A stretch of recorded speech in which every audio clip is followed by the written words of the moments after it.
Hello and welcome to St. Lucia Magazine, our weekly news program reviewing developments in government across various sectors of education, the economy, infrastructure, and agriculture.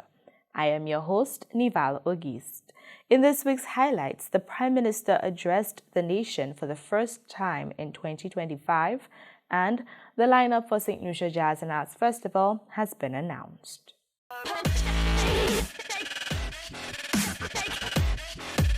The Prime Minister of St. Lucia, Honorable Philip J. Pierre, delivered his New Year's address to the nation on Sunday, January 12, 2025. In his address, the Prime Minister expounded on education, healthcare, inflation, and more. Kish Mysterier provides a synopsis. Against the backdrop of a challenging 2024, marked by global issues of escalating climate change impacts, rising crime rates, and ongoing economic uncertainties, Prime Minister Honorable Philip J. Pierre delivered a hopeful message for the new year, which reflected on the achievements of the past year, emphasizing achievements in infrastructure development, healthcare improvement, and expanded educational opportunities.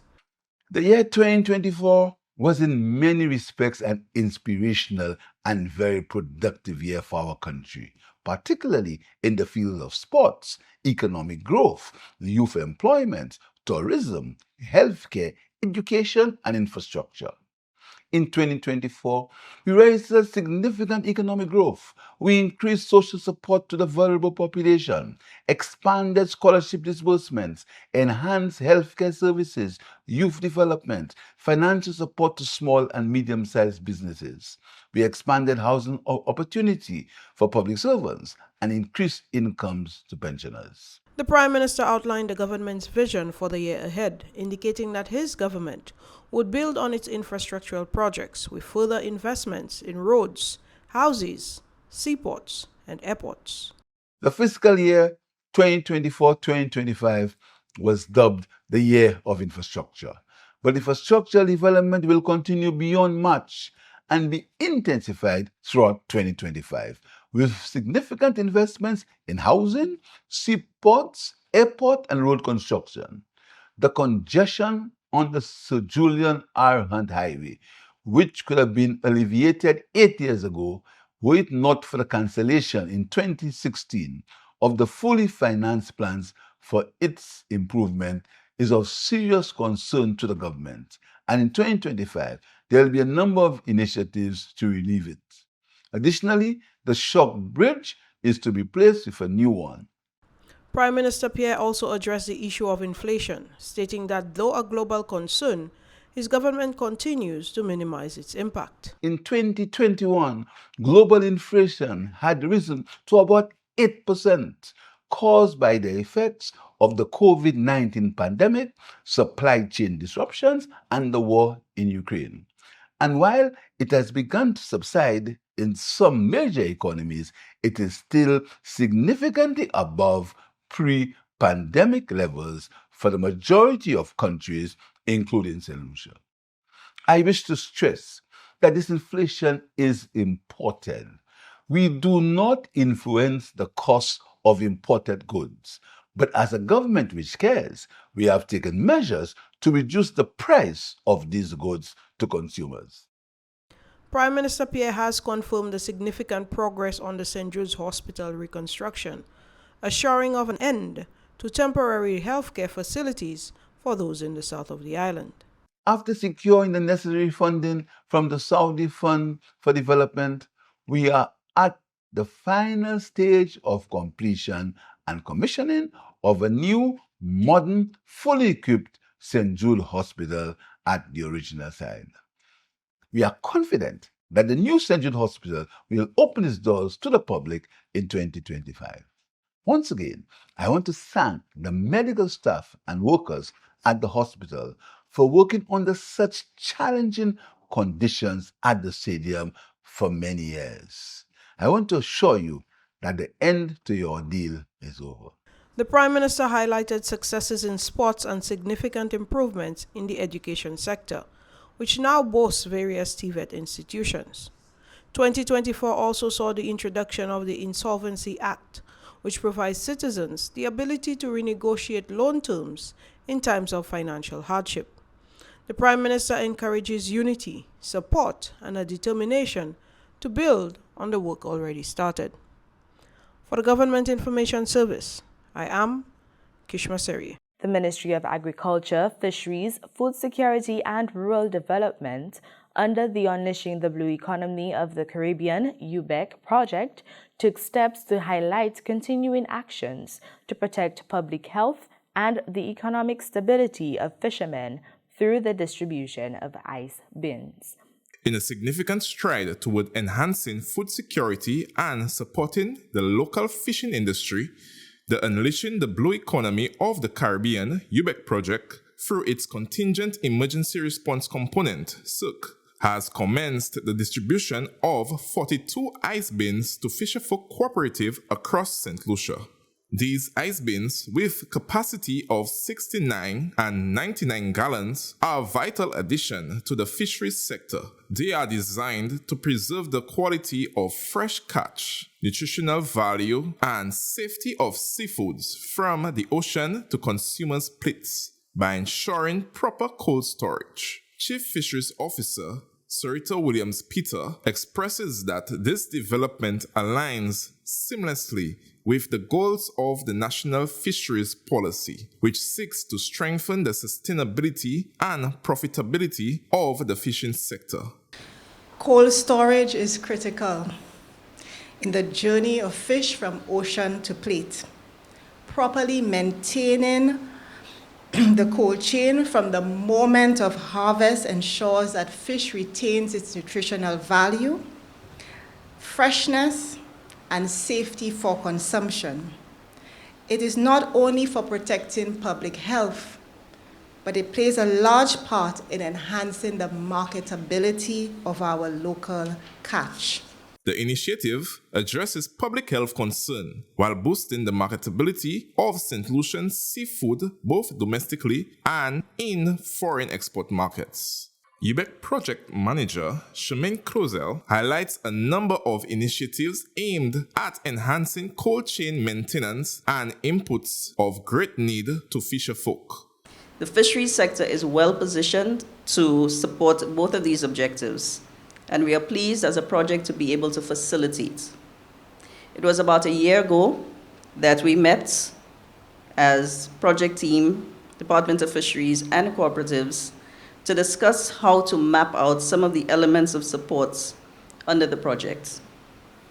We discussed the inputs that would support the maintenance of the cold chain from catch to consumer, and specifically how we could customize some of the project investments to suit your needs, including the ice bins, which we'll be handing over today, but also the ice machines that we have already procured, and training for fishers on fad fishing and general safety at sea. Several wellness centers are receiving attention across the island as the Ministry of Health, Wellness and Elderly Affairs prioritizes rehabilitation efforts. The Minister of Health, Honorable Moses Jean-Baptiste, reaffirms the government's commitment to the improvement of health services on the island. We hear more from Kishma Seri. The Ministry of Health, Wellness and Elderly Affairs has embarked on an extensive renovation and expansion of a number of community wellness centers around the island. At a weekly pre-cabinet press briefing, the first for 2025, Minister for Health, Honorable Moses Jean-Baptiste, highlighted some of the ongoing projects. I'm very pleased this morning to announce the reopening of the Viewfort Wellness Center today, Monday, 20th of January, 2025. The health center will provide routine services, but also new services in cervical cancer diagnosis and also new services in the men's clinic to deal with prostate cancer diagnosis. The Grosile Polyclinic will also see an expansion in the healthcare services being offered there, following works to improve the physical facility.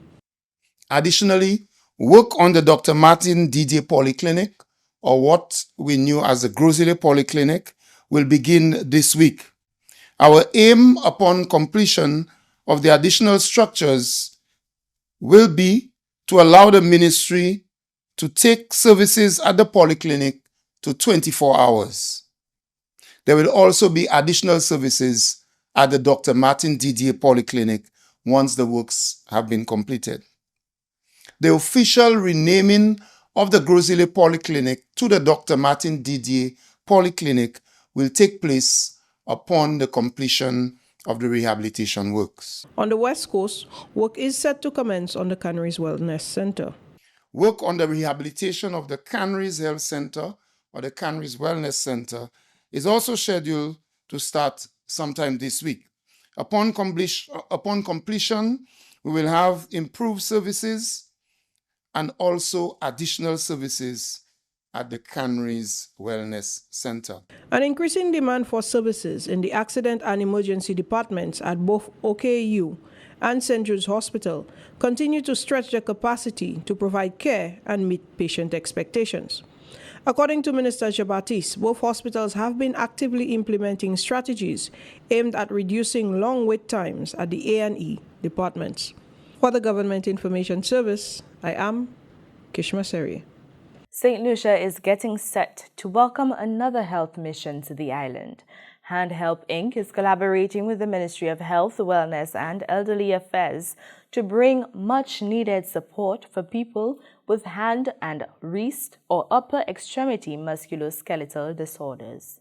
The Ministry of Health, Wellness and Elderly Affairs, in collaboration with Hemp Inc., is set to host a Hemp mission in St. Lucia from April 6th to the 13th, 2025. This initiative will provide free hand surgery care to both children and adults, with services available at the Millennium Heights Medical Complex and the St. Jude Hospital. Chief Medical Officer Dr. Sharon Belmar George outlined the range of services that will be provided during the mission. The services that will be provided include the entire spectrum of hand and upper extremity pathology in children and adults, including soft tissue and bone injuries, congenital anomalies, nerve palsies, burns, elective hand conditions such as carpal tunnel syndrome, trigger fingers, and carpometacarpal arthritis. Medical education and training for clinical staff will also be an important component of the mission. For individuals who wish to receive treatment, Dr. Belmar George encourages visits to their nearest public health facility for review and registration. Persons who would like to be seen, reviewed, and treated by the Hemp Surgical Medical Team should go to the nearest public health facility, that is the wellness center, the polyclinics, or the community hospitals, during the medical clinic's schedule for review and registration from Monday, February 3rd to Monday, March 31st, 2025.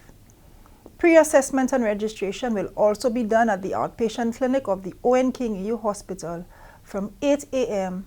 to 12 p.m. on Thursday, February 13th and Thursday, March 13th, 2025, and at the St. Jude Hospital in the orthopedic outpatient clinic from 8 a.m. to 3 p.m. on Tuesday, February 25th and Thursday, March 20th, 2025. Private practitioners may also refer patients for management by the Hemp Inc. utilizing the registration form that has been made available and sent to the Office of the Chief Medical Officer. Hemp Inc., a charitable organization with a 25-year history of providing free hand surgery care worldwide, will bring a team of experienced board-certified professionals to the island. The team includes plastic surgeons, orthopedic surgeons, pediatricians, hand therapists, nurses, and surgical technicians, all volunteering their time and expertise. On January 21st, the St. Lucia Tourism Authority, in partnership with relevant organizations, welcomed the first call of the Royal Caribbean Line vessel Odyssey of the Seas at Port Castries, Point Seraphine. With over 4,000 passengers on board, an amazing 87.5% of them disembarked to explore the island's offerings. Royal Caribbean International's Odyssey of the Seas made its inaugural call to St. Lucia, marking a significant milestone in the island's thriving cruise tourism industry. A welcome ceremony was held on board the vessel to commemorate the occasion, celebrating the arrival of over 5,000 passengers and 1,663 crew members. The event underscored the ship's contribution to St. Lucia's economy, benefiting local businesses such as tour operators, restaurants, souvenir shops, and other service providers. Speaking at the ceremony, Public Relations Officer of the St. Lucia Tourism Authority, Rondell Shalry, highlighted the economic impact of the visit. Tourism has become a huge thing in St. Lucia, and we have many vendors and persons. It's what benefits our economy. It's part of the greatest part of our GDP, and you being here today signifies the growth of tourism. And if you can watch this sailboat out there going, these are passengers from your ship, so it sends a big message. The water-based operations, the land-based and the tour guides and so forth, they benefit tremendously from any cruise ship being on island. Captain Max Slabby shared his excitement about the visit, stating that he looks forward to returning to the island. It's great to be here in Castile, St. Lucia, and we are here for the very first time with the Odyssey. My name is Marek. I happen to be the captain. I'm here together with the hotel director, Adrian, up on the bridge with a beautiful view of the island, and we are super excited to have you on board and to be here for the very first time with this ship, and we're looking forward to coming back again and again. The ceremony was attended by representatives from the Ministry of Tourism, St. Lucia Cruise Port, Foster & Inc., Platinum Port Agency, Invest St. Lucia, and the St. Lucia Tourism Authority. The captain and crew were formally welcomed with plaques and locally crafted souvenirs, symbolizing the island's gratitude and commitment to a thriving partnership with Royal Caribbean International. For the Government Information Service, I am Kishma Seri.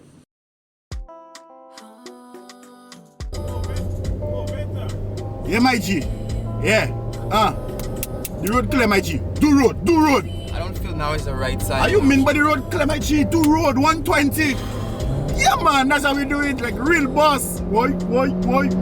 Yes, that. Watch it. Don't fall victim to peer pressure when driving. Your life and the lives of others are your responsibility. Drive safe. Arrive alive.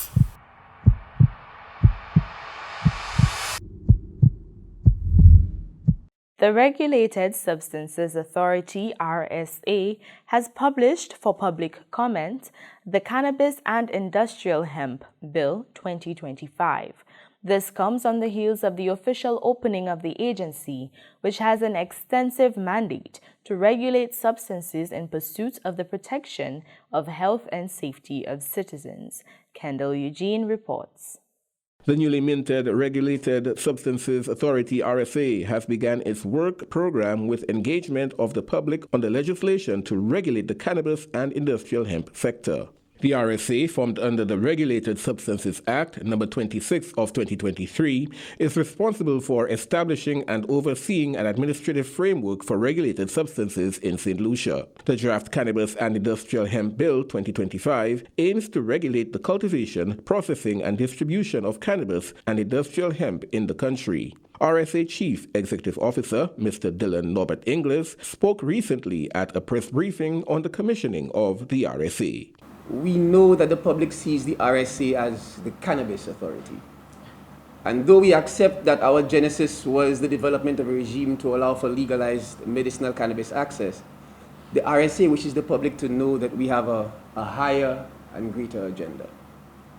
We see a St. Lucia where the country can benefit from the uses of a myriad of available substances in a structured and safe way. To this end, the RSA has already partnered with the SLBS to establish a regime for radiation safety and security.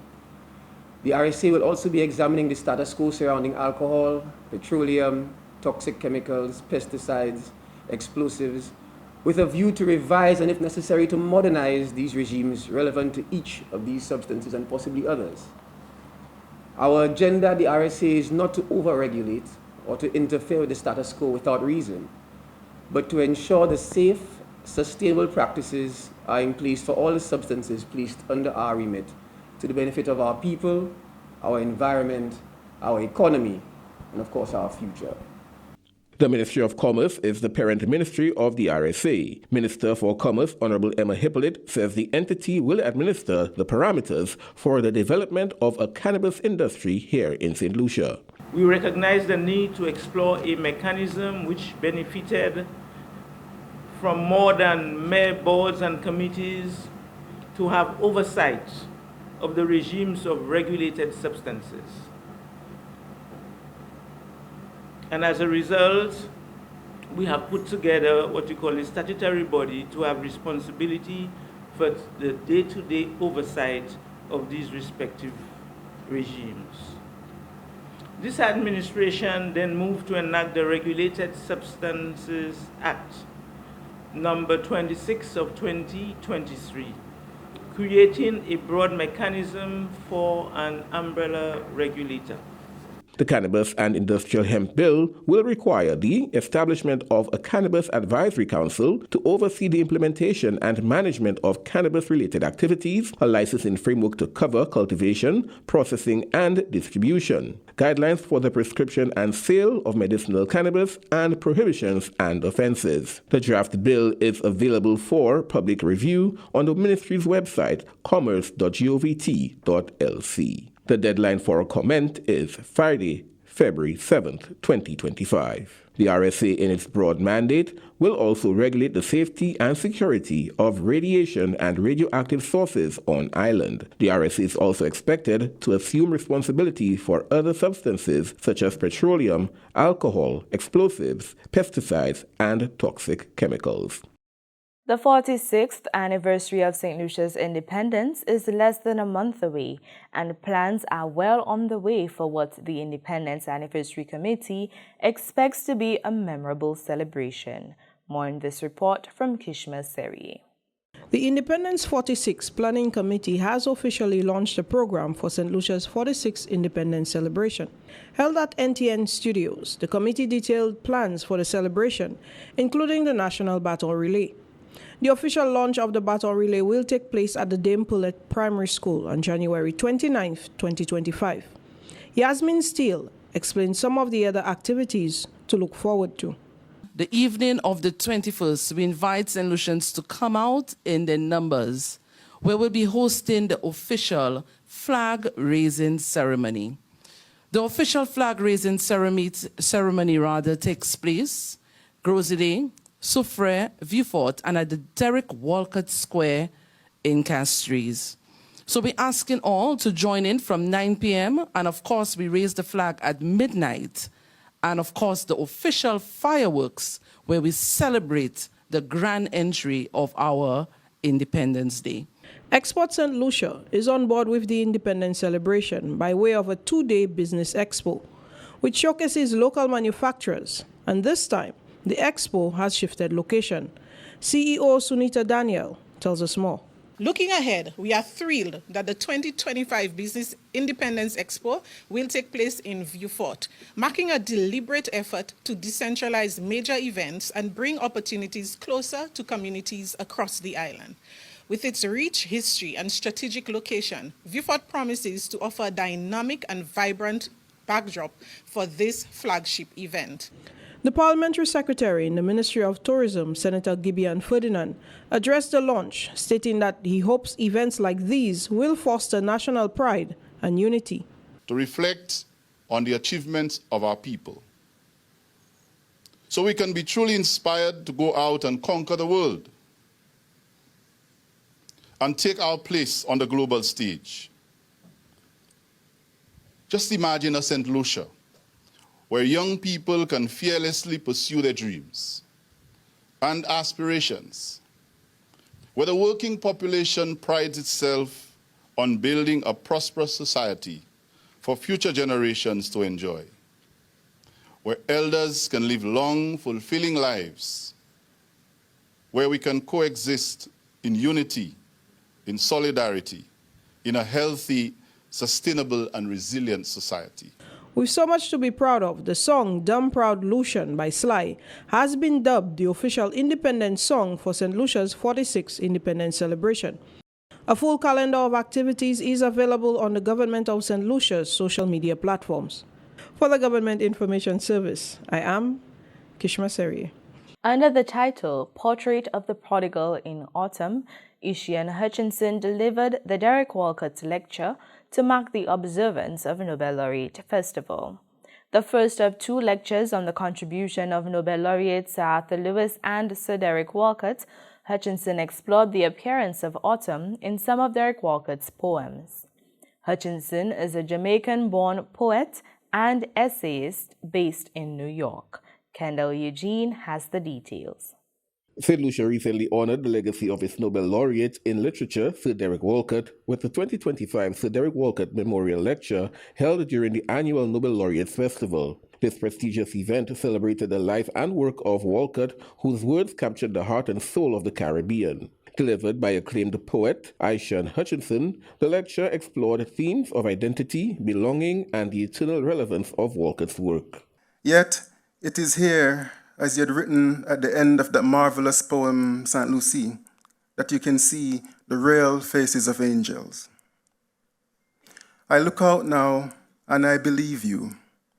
There they are, real angels. A few I know by name and for many years. The faces that are unfamiliar to me, I recognize because they resemble those faces, the stars of your mythology you evoked across your entire writing life. Evoked in the radical sense that you have made those faces into real presences, not because of any religious fervor or the writer's natural predilection to romanticize, but out of the faith you once called a delight of conviction, not loss. Hutchinson, known for his contributions to global literature, reflected on the emotional and intellectual impact of Walcott's writings. I don't think that the strength and vitality of Walcott's work will ever diminish. It will, if anything, it will just increase with new readers and readership, and in different time. You know, the delight that we find in reading, poets from another generation before, that's a great delight. We love it. We're doing that almost a kind of a duty of reading poets that have long gone. And why do we do that? As poets, yes, because we want to write good poetry, perhaps, but just as readers, because we find pleasure in it. And judging from the kind of poets that I read and find pleasure in their work, and they haven't been with us for a long time, I would say another reader in the future might find a similar pleasure in Walcott's work, and probably even a deeper pleasure, because they would read it in their own context, plus they would be able to have that historical long view, which adds to the, I would imagine, add to the pleasure of reading. So I don't know about how meanings would change, but to just say that the work itself, its strength and it's what makes it so powerful and, for lack of a better word, immortal, that I think would never change. The event also featured a spoken word performance by Ms. Cheyenne Savory, a past student of Sir Arthur Lewis Community College, who celebrated the richness of St. Lucia's Creole culture. Do you speak Creole? Feigning confidence, I say I'm self-taught, conferring myself a paperless certificate of patriotism. Yet a sea separates me from the sacred tongue of my country. My country's Creole. My country's but not mine. The native language of my native nation is not my own. The birthright does not belong to me. Audience members, including literary enthusiasts and international dignitaries, expressed their admiration for the event's thoughtful tribute to Walcott's legacy. Organized by the Cultural Development Foundation with the support of the Nobel Laureates Festival Committee, the lecture reaffirmed St. Lucia's place as a global hub for creativity and culture. St. Lucian-born development economist Dr. Clarence Henry delivered the Sir Arthur Lewis Memorial Lecture, focusing on the determinants of happiness. Dr. Henry explored whether these factors serve as indicators of economic prosperity and why achieving them remains so challenging. We hear more from Kendall Eugene. The legacy of St. Lucia's Nobel laureate in economics, Sir Arthur Lewis, was celebrated on January 23rd with the annual Memorial Lecture. The lecture was held at the Finance Administrative Center in Castries and was delivered by Regional Integration Specialist and former lecturer of economics at the Sir Arthur Lewis Community College, Dr. Clarence Henry. Dr. Henry storied the extraordinary legacy of Sir William Arthur Lewis, whose groundbreaking contributions to economic thought and whose advocacy for education inspired progress and prosperity both in St. Lucia and across the globe. For us to consume that which brings us satisfaction and happiness, we must produce. And for us to produce, we must have the capacity to do so. Lewis once argued that capacity to produce can be derived from anything and anywhere. We speak of access to natural and man-made resources, technology, human capital, a location of a port. You'd be so surprised how significant location is in the whole discussion on economic growth. Under the theme Economic Prosperity in the New Age, Dr. Henry, known for his work on economics integration among CARICOM and OECS states, delved into Sir Arthur's views on development, economics, and key policy issues that are essential for sustaining happiness. I seek to unpack, if you like, the key economic policy issues that are essential for delivering and sustaining happiness among a given population, using seeds as the context and drawing from the experiences of countries with high happiness index scores. From my earlier argument, achieving strong and sustainable economic growth remains fundamentally what is required for delivering happiness among a given population. Dr. Henry posited that hard work and efforts to surpass the accomplishments of previous generations are essential to what is needed to attain Sir Arthur's vision. Without growth, good paying jobs cannot be delivered. Without growth, poverty cannot be eradicated. Housing cannot be improved.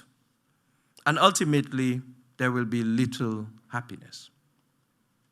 Lewis identified in his writings the importance of the following prescriptions for economic growth and development. Lewis spoke about the importance of industrialization and economic diversification, the importance of economic integration, economic empowerment, higher education, and of course, strategic government intervention. For the Government Information Service, I am Kendall Eugene. St. Lucia Jazz Festival officials have reportedly hit the mark with the unveiling of what the public say is a captivating lineup for the 2025 flagship event on the island's activities calendar. From April 30th to May 11th, the island will showcase 10 days of extraordinary talent and showmanship. Kendall Eugene tells us more. The St. Lucia Jazz and Arts Festival, one of the Caribbean's most celebrated events, is back for its 33rd edition, promising a spectacular showcase of music, culture, and community. The festival, running from April 30th to May 11th, is set to feature a star-studded lineup including international icons and local talent. Again, I want to say that I am proud of our continued efforts to nurture and promote this invaluable cultural treasure. For 33 years, this festival has been an anchor for cultural expression, community development, and a celebration of our global connections. From its humble beginnings in 1992, it has grown into an internationally recognized cultural event that has touched the lives of countless artists, patrons, and communities. This year's festival promises to be bigger and better with performances by Grammy-winning legends Earth, Wind & Fire, soulful megastar John Legend, and chart-topping R&B artist Summer Walker. Country fans will also enjoy powerful vocals from Gretchen Wilson, while Afrobeat sensation Ruger adds a global flavor to the lineup. Chairman of St. Lucia Tourism Authority, Thaddeus Antoine, spoke to the festival's economic impact for the island. The festival serves as a major economic driver, as you heard from the minister earlier on, and was particularly designed to welcome visitors to experience St. Lucia's culture, heritage, sites, culinary delights, and abundance of nature and adventure offerings. It also further serves to continue to strengthen brand awareness in the international space as part of the marketing direction of the St. Lucia Tourism Authority. According to Mr. Antoine, organizers are also focusing on sustainability this year, incorporating eco-friendly practices such as digital ticketing and waste reduction to minimize the festival's environmental footprint. Further, At the top of our agenda is to minimize our environmental footprint by encouraging eco-friendly practices at all events around the island and ensuring that every aspect of the festival remains mindful of our planet's future. From reducing waste and increasing digital ticketing options, 2025 will see us embracing more sustainable practices, making it a model for how the festival can contribute positively to the world around us. With this, we come to the end of St. Lucia Magazine. Thank you to all who contributed to the production of this program, the National Television Network, GIS team, and the communication officers of the various ministries. Thank you for joining us on NTN Channel 122 and the social media pages of the Government of St. Lucia. I am Neva Logist. Until next time, stay informed, stay engaged, as we look forward to more positive developments in the coming week.